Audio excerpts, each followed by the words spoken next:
They didn't hang her to kill her. They didn't whip her to break her. They did something meaner than both because it let every clean shirt in town stay clean, while a woman learned what pain feels like when it's turned into a public rule. Out on the Kansas flats where the sky looks endless and the wind has nothing to hide, 2 fence posts stood like a dare somebody carved into the land. Rope bit into wood, rope bit into flesh. And between those posts, stretched too wide for mercy, a young woman was held there in the open wrist, tied low ankles, bound high so her body had no choice but to obey the knots. Her dress was torn from road dust and struggle, and her eyes were wide in that way that says she's already counted every second and realized no one's coming. The town called it teaching, the kind of word men use when they don't want to say what they're really doing. It was late morning when the rider crested the rise and saw the whole thing framed against the wheat-colored prairie like a scene the world should have rejected on sight. He reined in hard, not because his horse spooked, but because something in him did. He was the sort of man who didn't stop for trouble anymore. Trouble had cost him too much already, but his eyes caught the ropes, then caught the way her hands shook like a candle flame fighting wind, and his chest tightened with that old familiar anger that comes when you realize cruelty is being performed, not just committed. His name was Jed Rourke. Folks in Dodge City knew him as the rancher who kept to himself and spoke only when he had to. They also knew he'd buried a wife once and never let the town see how it changed him. Jed was 49, all sun-browned muscle and worn restraint, a red bandana at his throat, and a hat that shaded eyes that didn't miss much. He looked like a man built for hard work, but his stillness was what made people careful around him, because stillness like that meant he'd learned how to wait. He didn't wait now. He slid down from the saddle and walked toward the post's boots crunching dry stubble, the wind whirring at the ropes like it wanted to finish what the men who tied them started. Up close, the woman's breathing came shallow and quick, every inhale like it had to negotiate with pain first. Dust streaked her cheeks, a bruise bloomed dark along her shoulder, and there was something else too, something you couldn't put a finger on until you saw it enough times, the look of someone who has been told their body is not theirs and they're trying to remember how to keep it anyway. She saw him and flinched, not away, toward the ropes, toward the knots, toward whatever came next. "Please," she rasped, "don't." Jed stopped a few feet from her, close enough to help, far enough to not become another threat. He kept his hands where she could see them. That mattered. Out here, hands told the truth before mouths ever did. "I'm not here to hurt you," he said low and steady. "I'm here to get you down." Her eyes squeezed shut for a beat like she couldn't afford to believe him, and was angry at herself for wanting to. When she opened them again, her voice came thin, frightened and strangely specific, like a warning learned the hard way. "Don't. It still hurts there." Jed froze. Not because the words confused him, because he understood them. Pain like that lives in joints and tendons in places that don't show pretty bruises. Pain like that lingers. Pain like that makes the next touch feel like a threat, even when it isn't.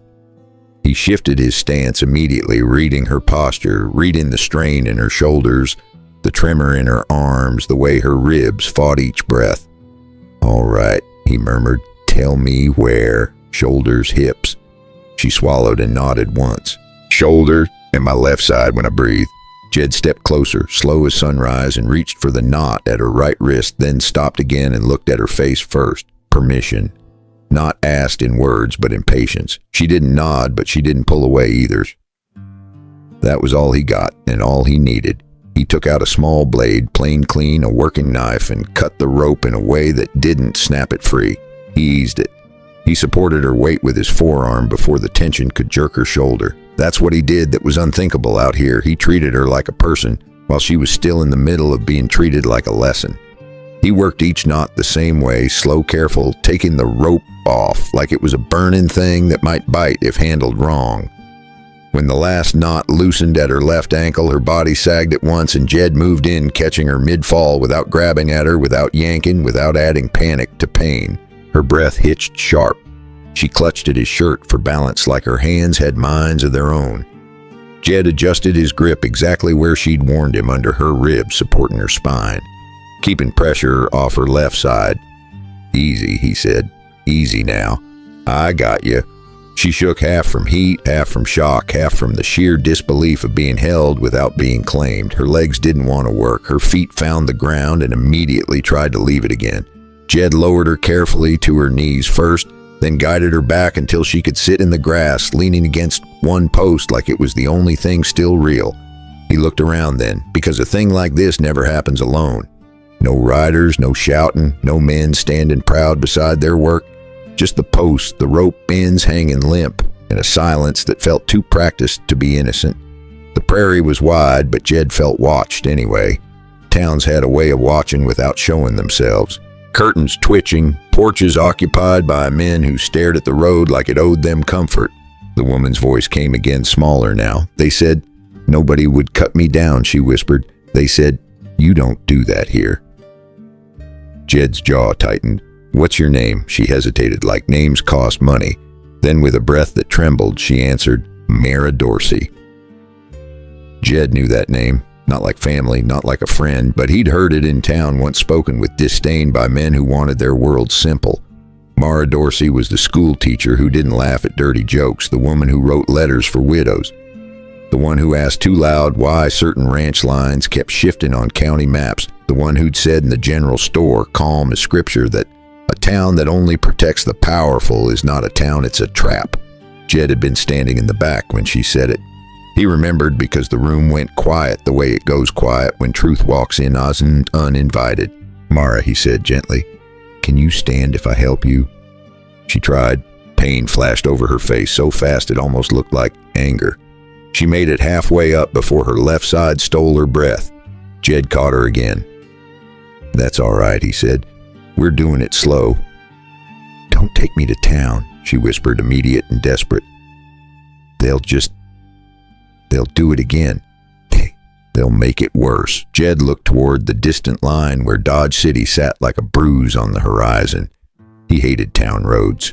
He hated what towns turned people into, but he also knew something Mara didn't have right now, the power of witnesses. And the kind of man who ordered this wasn't afraid of dark. He was afraid of daylight. "I'm taking you to a doctor," Jed said.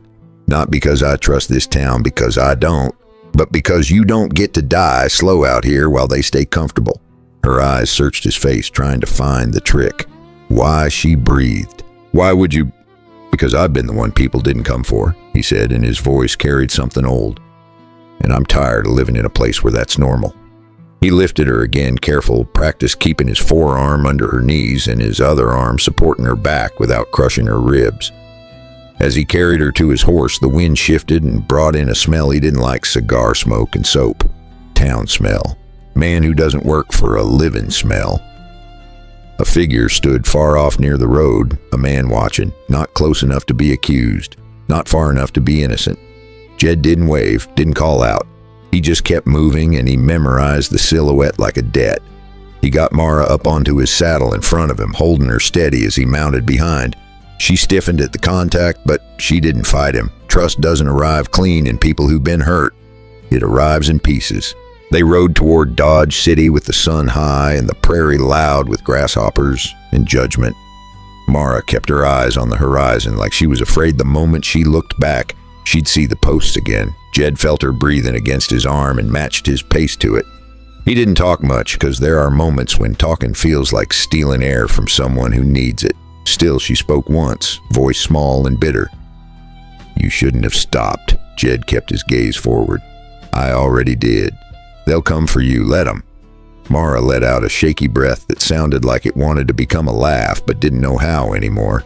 "You don't understand. In Dodge City, pain is legal if it's done by the right hands." Jed's jaw flexed. "Then we put the wrong hands in daylight." As the town drew closer, Mara's body tightened, like the very sight of it reached out to grab her. Dodge City didn't look like a villain. That was always the trick. It looked like a place where men bought flour and children chased dogs and church bells pretended the world was decent, but the porch sitters were already turning their heads. The street quieted in that particular way it quiets when everyone knows something ugly has happened, and nobody wants to be the one to say it out loud. Jed rode straight to Dr. Harlan Finch's office, because Finch had a reputation for one thing: he could be bribed to keep his mouth shut. but he could not be bribed to lie with his hands. He treated what needed treating. That mattered. Inside, the air smelled of boiled cloth and harsh spirits. Finch's eyes flicked over Mara's wrists, her shoulder, the way she guarded her ribs. He didn't ask questions the way curious men do. He asked questions the way tired men do, men who have patched up too many sins and still wake up in the same town. "Sit her here," Finch said. Mara hissed when he tested her shoulder. Jed stepped closer, not hovering, just present. "She's strained bad," Finch muttered. "And bruised. Left side, you said?" Mara nodded, teeth clenched. Finch looked at Jed. "Who did this?" Jed's eyes stayed on Mara. "Tell him if you want," he said quietly, "or don't." Mara swallowed, then whispered Silas Ketchum. Finch's hand paused just a fraction. Jed felt the name land heavy. Silas Ketchum wasn't a rancher.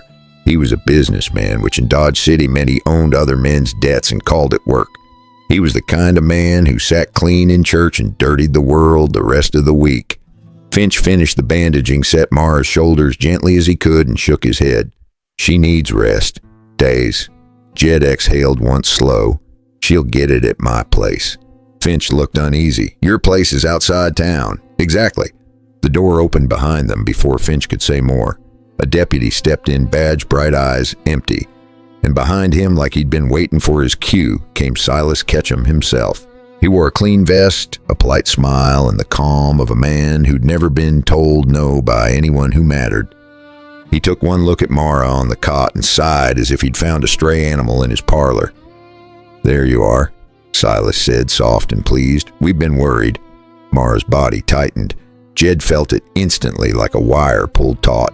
Silas's gaze slid to Jed, amused. "Mr. Rourke," he said, like they were old friends, "you've made yourself part of a private matter." Jed didn't move. "You put her on post like a carcass," he said, quiet as a threat. "That's not private. That's a message." Silas smiled wider. "Messages are sometimes necessary. People forget their place." Mara's voice cracked. "I don't belong to you." Silas's eyes flicked to her like she'd spoken out of turn. Then he looked back to Jed. Tone still courteous. "Sheriff has papers. Order of detainment." "She's a disturbance. She's been agitating, speaking." Mara whispered. Silas lifted one shoulder. "Same thing in a town trying to stay orderly." The deputy cleared his throat. "Mr. Rourke, you're to step aside." Jed didn't. He looked at Mara, saw her shaking, saw her trying to hold herself together on pure will, and he made the decision that would shake Dodge City harder than a gunshot in church. He stepped forward, and he did not reach for a weapon. He reached for Mara's blanket and pulled it up around her shoulders with a gentleness that made the room feel suddenly ashamed. "She's coming with me," Jed said. Silas's smile disappeared, not into rage, into something worse calculation. "You don't get to decide that." Jed's voice stayed even. "Then arrest me." That moment right there was the unthinkable, not the rope cutting, not even the fight that could have followed. The unthinkable was refusing to play the town's favorite game, which was pretend you don't see it, so you don't have to be responsible. Silas leaned in close enough that only Jed could hear him. "You can walk away," Silas murmured. "Go back to your quiet little ranch. Nobody has to remember you were ever here." Jed's eyes didn't leave Silas. "That's the problem," he said softly. "Everybody forgets." The deputy stepped forward, reaching for Jed's arm, and Finch sucked in a breath like he wanted to speak, but was afraid of the bill it would chest. Then the office door swung open again, and the room changed shape. A man stepped in wearing travel dust and a coat cut better than most. His posture was straight in a way that didn't come from pride, it came from marching. He carried authority without waving it, and when he spoke, his voice made even Silas's deputy hesitate. "Put your hands down," the man said. "All of you?" Silas blinked, offended. "And who?" The man held up a badge, federal. "U.S. Marshal, Graham Holt," he said. "And I've been looking for the reason Dodge City keeps losing cattle on paper, but never in the pasture." The air went still. Because papers mattered more than bruises in towns like this. Papers were what made wickedness look lawful. Silas recovered first, smile crawling back like a snake returning to shade. "Marshal," he said smoothly, "this is a misunderstanding. A rancher meddling in a woman tied to posts on public land." Holt's tone stayed mild, and that made it sharper. "That's not a misunderstanding. That's a statement." Silas gave a careful laugh. "She's a troublemaker." Holt's eyes cut to Mara's wrist. Her shoulder braced the tremor in her hands. Then back to Silas. Troublemakers usually write things down, Holt said. And I hear she's been writing county maps, brand ledgers, names. Silas's smile flickered. A blink too slow, a breath too tight. Mara stared at Holt like she couldn't decide if he was real. Holt looked at her. Did you write it? Mara swallowed, and for the first time since Jed found her on the post, her voice sounded less like fear and more like steel. Yes, she said. I wrote down where the lines moved. I wrote down who signed what. I wrote down which deputy always looked the other way. Silas's jaw clenched. Holt nodded once like that was all he needed, then looked at the deputy. You, he said, step outside, now. The deputy hesitated, then obeyed because federal authority changes the math. Silas's voice sharpened. Marshal, you don't have jurisdiction over Holt. Cut him off without raising his voice. I have jurisdiction over theft that crosses county lines. I have jurisdiction over fraud, and I have jurisdiction over men who use rope as a courthouse. Silas's face went pale around the eyes. The polite mask started slipping. He glanced at Jed like he wanted to promise revenge without saying it. Jed met that look with something Silas wasn't used to, a man who had already decided fear wasn't going to drive him anymore. Holt's gaze flicked to Jed. You cut her down, Holt said. Jed nodded. Holt's gaze returned to Mara. You said it still hurts there. He looked back to Jed. You listened. Jed's mouth tightened. Pain tells the truth. Holt exhaled like a man who had been waiting a long time for someone else to finally do the right thing in a place that punished it. All right, he said. Here's what happens next. She comes with me protected. You come too. Not arrested. Witness, Silas snapped sudden. Witness to what Holt turned and his eyes went cold. To the end of your comfort. If the story ended there, it would have been clean. Too clean. The West doesn't do clean endings. It does consequences that arrive late and stay a while. Holt didn't march Silas to jail on the spot because men like Silas were built out of loopholes. Holt did something meaner than anger. He did paperwork. He did questions. He did daylight. He moved Mara to a room above the courthouse under guard, not because Dodge City suddenly deserved trust, but because trust wasn't required for protection, only vigilance was. Jed stayed near the building like a stubborn shadow. He wasn't invited. He didn't care. He watched men come and go, watched Silas's friends gather like flies around a sweet rot, watched the deputy's face shift between fear and offense, and all afternoon Holt kept asking for one thing. Proof. Mara had proof, but not on her body. She had proof hidden where people didn't look because Dodge City only searched for trouble when it was convenient. Holt asked her gentle but firm where she kept it. Mara's eyes flicked to Jed, then away, then back like she was embarrassed to admit she'd planned this like a war. Schoolhouse, she said. Under the floorboard by the stove, in a tin, Holt nodded. We'll get it. Silas's voice carried down the hallway like a sermon delivered by a snake. Marshal, you'll find nothing but a woman's imagination. Holt didn't glance up. Imagination doesn't make rope burns. As the sun leaned west, Holt went to the schoolhouse with two men. Jed went too because leaving Mara alone in that building felt like walking away from the posts all over again. The schoolhouse smelled of chalk and hot wood, small desk, a blackboard with half-erased B's. It looked innocent, and that made Jed feel a brief, sharp grief. How many decent things did a town like this step over? Without noticing, Holt knelt by the stove, pried up the board, and pulled out a tin. Inside were folded pages, maps marked with careful lines, names written neat as prayers, and a list of brands that didn't match the county book. Jed watched Holt read and saw the marshal's eyes harden in that particular way that says a man has just been given permission to stop being polite. This isn't just cattle, Holt murmured. This is land. This is tax. This is forged filings. Mara's voice was small. They moved the boundary lines on paper. Then they said the land was always theirs. Jed felt his stomach tighten. That was a kind of theft that didn't need guns. It just needed a town tired enough to stop checking. Holt tucked the papers into his coat like they were something alive. Who helped him? Holt asked. Mara hesitated. Not because she didn't know. Because saying names out loud in Dodge City could get you killed without anyone firing a shot. She swallowed.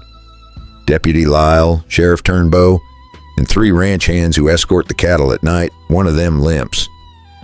Holt's gaze sharpened. Where do they cross South Bend? Cottonwoods, shallow water? They push the herd through at midnight, then ride it hard toward Silver Creek before dawn. Holt nodded once. All right. They returned to the courthouse just as the sky began turning that bruised pink the prairie loves.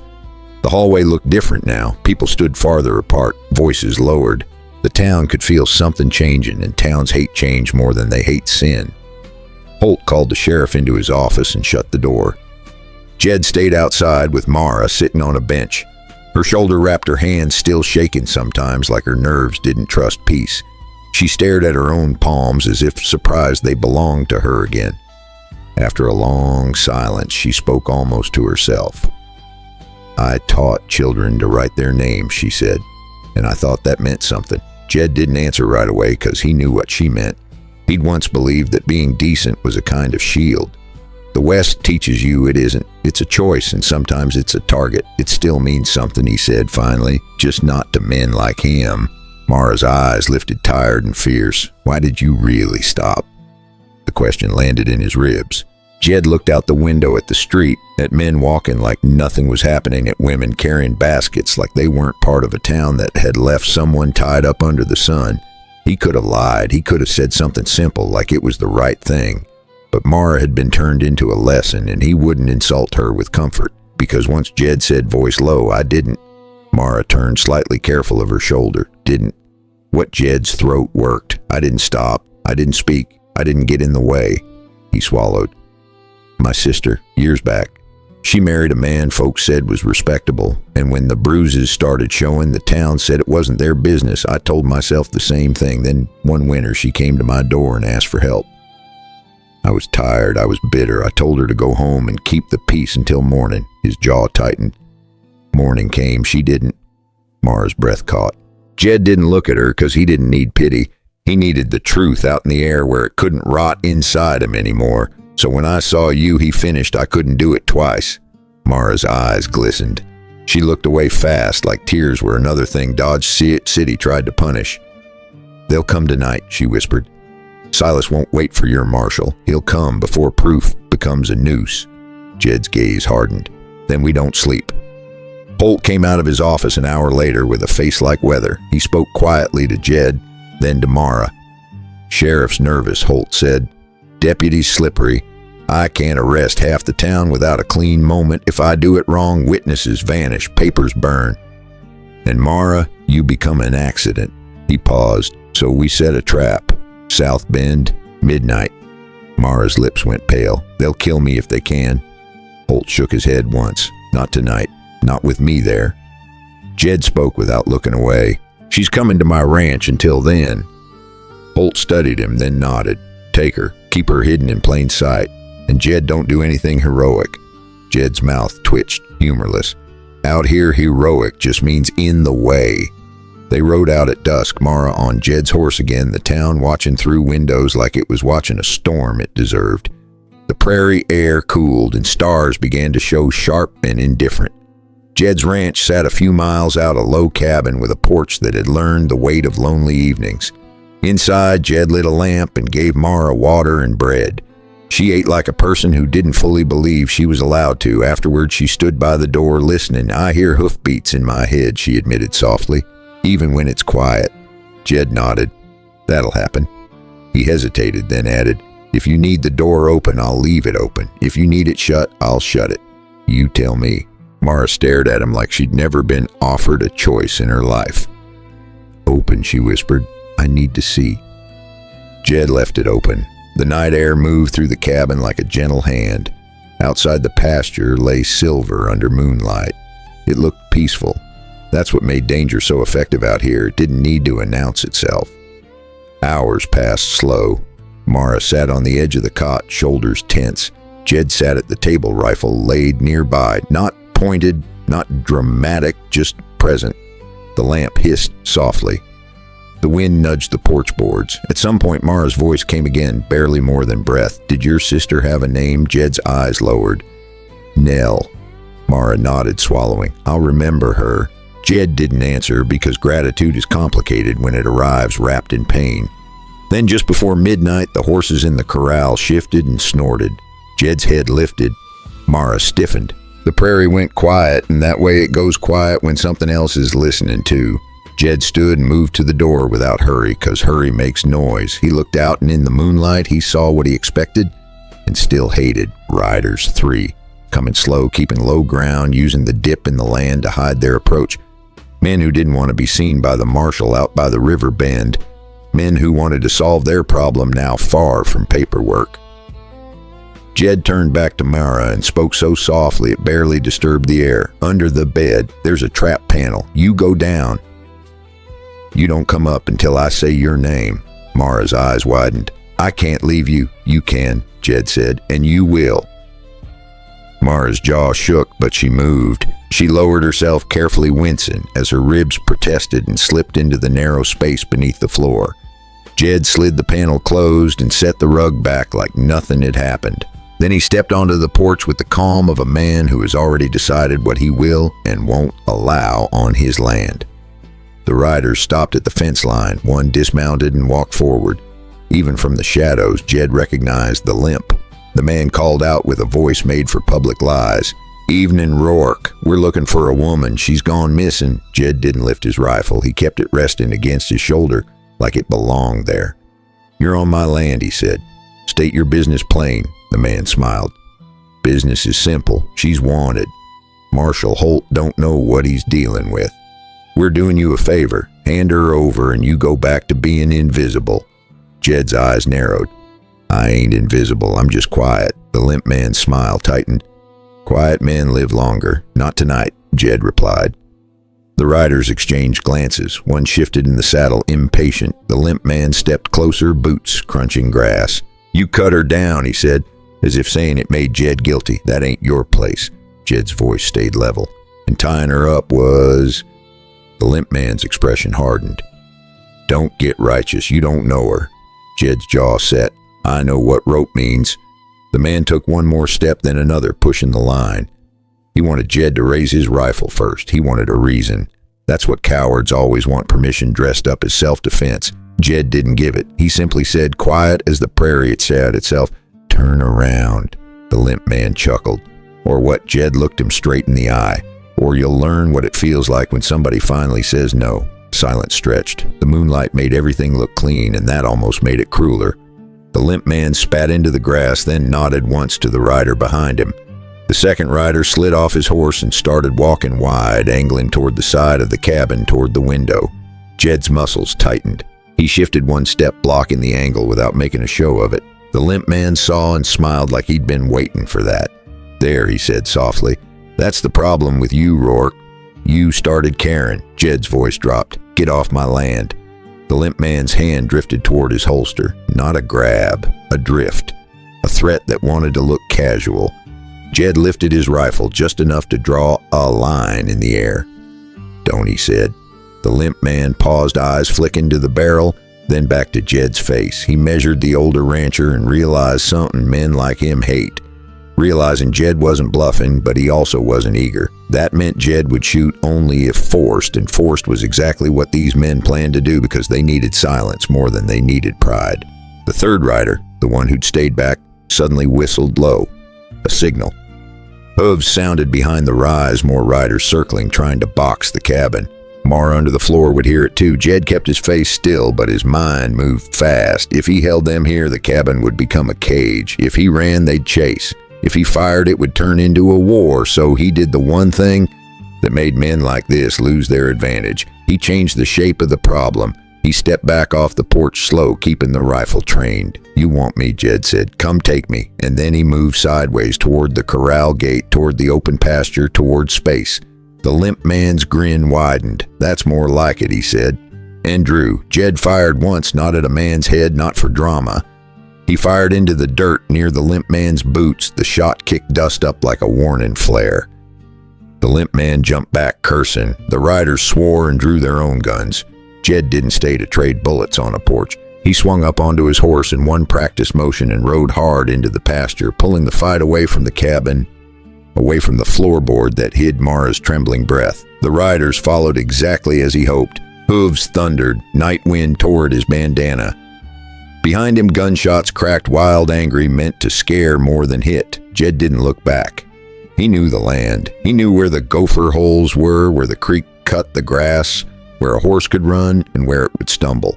He led them toward the low draw that split his pasture like a scar. At the last second, he veered, and the first chasing rider, too fast, too eager, hit the soft edge and nearly went down. The horse caught itself, but the rider cursed momentum broken. Jed used that moment to widen the distance. He rode straight for the line of cottonwoods that marked the river route, because if Holt was setting a trap at South Bend, then the best place for these men to go, once spooked, was straight into Federal Light. The chase carried them like a storm across the prairie. Jed heard the riders behind him breathing hard, felt their frustration rising, felt them realizing they weren't hunting a scared schoolteacher anymore. They were hunting a rancher who knew every inch of the ground under their hooves. The limp man shouted, voice torn by wind, "Rourke, you can't win this." Jed didn't answer. He didn't need to. The land answered for him with its dips and ridges and honest distance. As the cottonwoods neared Lantern Light, appeared ahead, dim, steady, controlled. Holt. Jed angled toward it, and the riders behind him, blinded by anger and moonshadow, followed without thinking. Then Holt's voice cut the night like iron. "Stop right there, U.S. Marshal." The lanterns flared brighter as men stepped out from the trees with rifles shouldered. The riders slammed on reins. Horses snorted, skidding. The limp man cursed and tried to turn, but Holt's men had already spread wide, closing the circle the way a good fence closes around runaway cattle.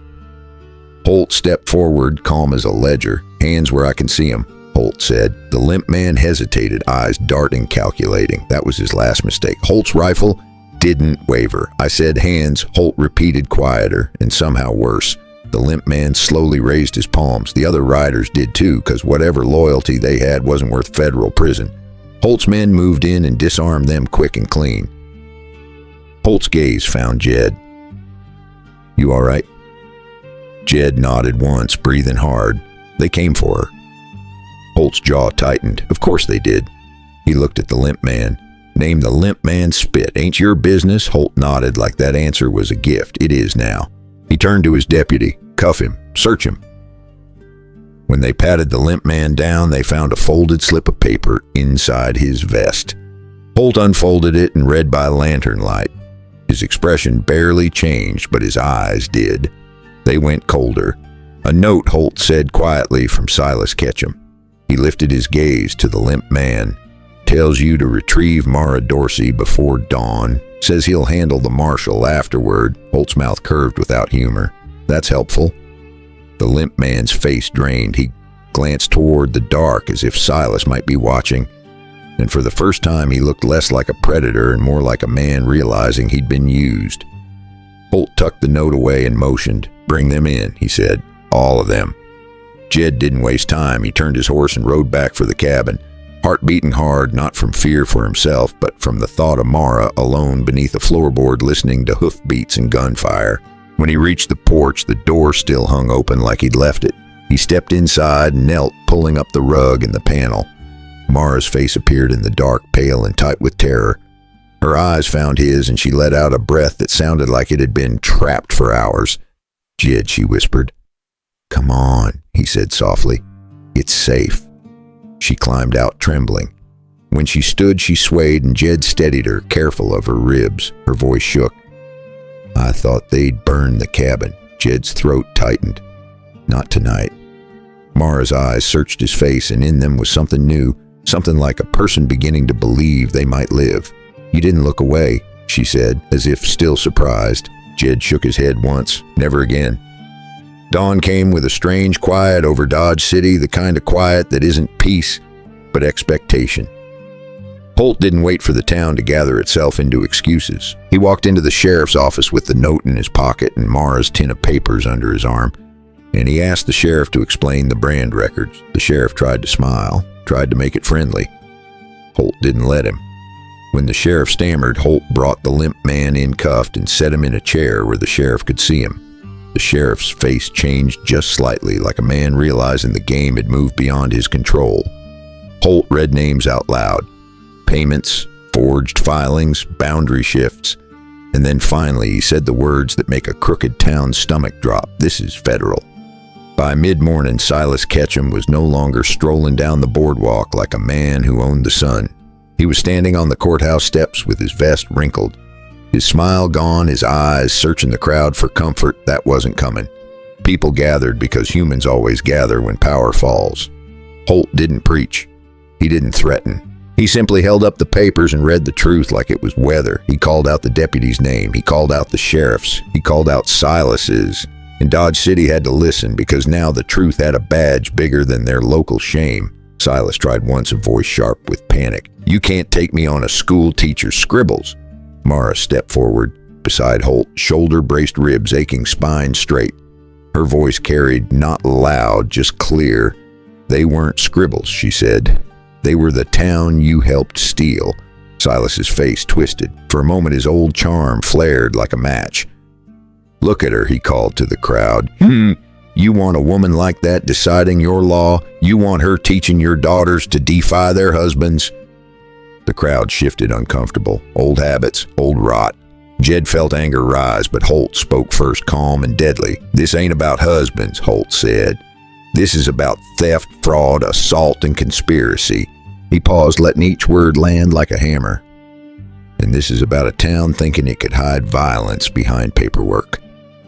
Silas's shoulders sagged just a fraction. That's when Jed understood something important. Silas wasn't brave. He was comfortable. And comfort is the first thing that vanishes when daylight shows up. Holt nodded to his men.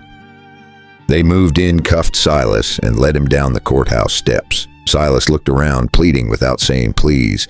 Nobody stepped forward, not because they suddenly became good, but because they suddenly became afraid of being seen. And that, for Dodge City, was the beginning of change, not virtue, visibility. Jed stood at the edge of the crowd, hat low, and felt Mara's shoulder brush his arm. She spoke without looking at him. "They'll say you did it for me," she murmured. "They'll make it ugly." Jed's voice stayed quiet. "Let him talk." Mara swallowed. "I don't know what I am now."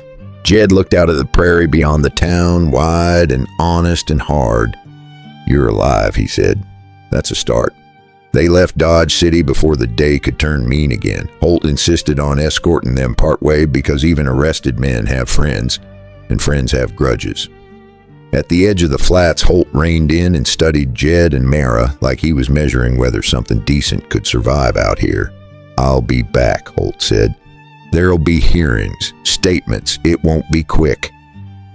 Mara nodded, tired but steady. "I'll testify." Holt's mouth tightened in something like respect. He looked at Jed.